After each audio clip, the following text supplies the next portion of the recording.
আপনারা এমন একজন লোকের হাতে দায়িত্ব দিয়েছেন যে লোকটা স্টেট বুঝে না, রাজনীতির ন্যূনতম কোনো জ্ঞান নাই। কি করেছে 5 মাসে? আমরা বাংলাদেশে সেকুলারিস্ট স্টেট চাই না। আপাতত আমরা একটা বাংলাদেশে সবার জন্য একটা বৈষম্যহীন রাষ্ট্র চাই। আপনি আমাদেরকে জিজ্ঞেস করবেন যে আমাদের সেই শক্তিমত্তা আছে কিনা, আমাদের সেই শক্তিমত্তা নাই। কিন্তু এটা আমি মনে প্রাণে বিশ্বাস করি, তোমাদের যতটুকু সম্ভব ততটুকু নিয়ে রাস্তায় নেমে পড়ো। বাকিটা হলো নাসরুম মিনাল্লাহি ওয়া ফাতহুন করিব, আল্লাহর পক্ষ থেকে তখন সাহায্য আসবে। এবং জালিমের পক্ষে, জালিম কি 5 মাস আছে নাকি 5 বছর আছে সেটা মুখ্য বিষয় না। যে আমার ভাইয়ের চোখ তুলে নিয়েছে, আমি তার বাংলাদেশের শাস্তি নিশ্চিত করতে হবে। এখন এখানে আলোচনা এসেছে অনেক ওলামায়ে কেরাম তো এখনো জেলে আছে হযরত, যাদেরকে এখনো মুক্তি দেওয়া হয় নাই। এবং বাংলাদেশে এই যে অনেকের জঙ্গি তকমা দেওয়া হয়েছে, কওমি মাদ্রাসার যারা শিক্ষা ব্যবস্থা পড়াশোনা করেছে তারা সবচেয়ে বেশি এটা সাফার। এবং বড় একটা অংশে বিভিন্ন জায়গা থেকে, আর আমি ছোটবেলায় তো অনেক জায়গায় হলো ওয়াজ শুনতে যাইতাম, সেখানে হলো মুফতি জসিমউদ্দিন রহমানী থেকে শুরু করে আমি নিজেও ছোটবেলায় আমাদের এলাকা ওয়াজ হতে শুনতে গেছি। একদিকে জসিমউদ্দিন রহমানী আসতো, আরেকদিকে হলো রাফিক বিন সাইদি আসতো, সাইদি সাহেব হুজুর আসতো, আরেকদিকে হলো অলিপুরি আসতো, সবারই ওয়াজ শুনতে যাইতাম। এবং যিনি বাইতুল মোকাররমের এখনো খতিব আছেন কিনা, মুফতি আব্দুল মালিক সাহেব, ওনারাও বক্তব্য শুনতে যাইতাম।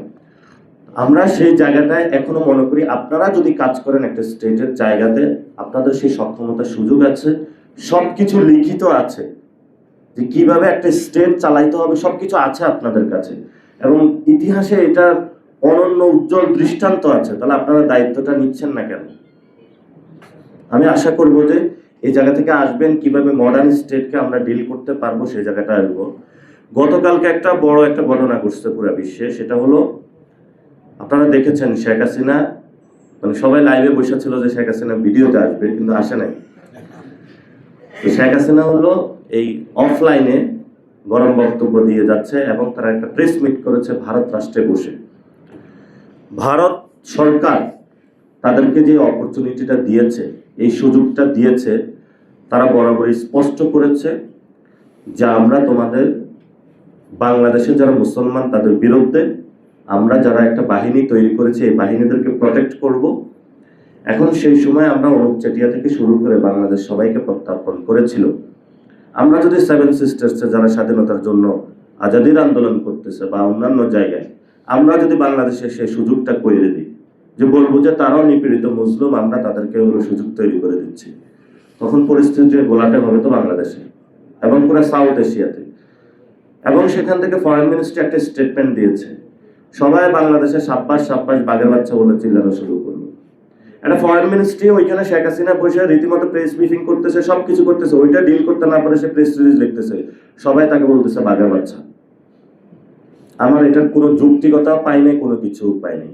এবং ইজা সাহেব এটা বলে গিয়েছেন যে আমরা স্পষ্টত আমরা কোনো চায়নার পেটেও যাইতে চাই না, কোনো ওয়াশিংটনের পেটেও যাইতে চাই না, কোনো দিল্লির পেটেও যাইতে চাই না। আপনি আজাদি নিয়ে যদি এখানে দাঁড়ান, আপনাকে সবাই গণ্য করবে। আর নাহলে ফুটবলের মতন বিভিন্ন জায়গায় লাথি খাইতে হবে। আমরা ওই ফুটবল বাংলাদেশকে বানাইতে চাই না।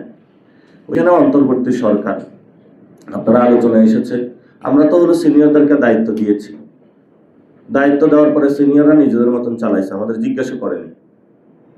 তখন আমরা কি করব? পরবর্তীতে দেখা গেছে বিভিন্ন জায়গা থেকে ছাত্রদেরকে ক্যারেক্টার অ্যাসোসিয়েশন করা হলো, সর্ব জায়গা থেকে সরিয়ে দেওয়া হলো। আমরা তো এখনো এগুলো চুপ করে আছি, কোনো কিছু বলিনি। দেখুন, আমরা একটু দেখি দেশটা সবাই কোথায় নিয়ে যাচ্ছে। ওই সময় আমরা দেখেছিলাম, এখনো দেখতেছি কোথায় যাচ্ছে দেশটা। আপনারা দেখতে পাইবেন কয়েকদিন পরে কি বাজে পরিস্থিতিতে দেশটা পড়তে যাচ্ছে। আপনারা এমন একজন লোকের হাতে দায়িত্ব দিয়েছেন যে লোকটা স্টেট বুঝে না, রাজনীতির ন্যূনতম কোনো জ্ঞান নাই। কি করেছে 5 মাসে? আপনি দেখেন সকাল থেকে আমার বাসায় এখনো রান্না হয় না, গ্যাস নাই। 20% শ্রমিক ছাঁটাই করেছে বিভিন্ন প্রতিষ্ঠানে, সেখানে গ্যাস নাই। বিদেশে প্রবাসীদের সাথে গিয়ে কথা বলেছে, কি যে বাজে অবস্থায় আছে তারা। তাহলে এই 5 মাসে আমরা বলেছিলাম আমরা একটা রিফর্মের ট্রেনে উঠি, দেশটা সংকট, তারেক রহমান দেশ চালাইতে কষ্ট হবে, কারণ আসলে আমরা বিপদে আছি। এটা যদি আমাদেরও দেওয়া হয় বা আপনাদেরও দেওয়া হয়, আপনাদেরও এই অবস্থা চলবে চালাইতে। কারণ দেশের যা 12টা অবস্থা বানায় গেছে শেখ হাসিনা অথবা অন্যরা, এটা থেকে উত্তরণ হইতে আমাদের অনেক কঠিন সময় লাগবে।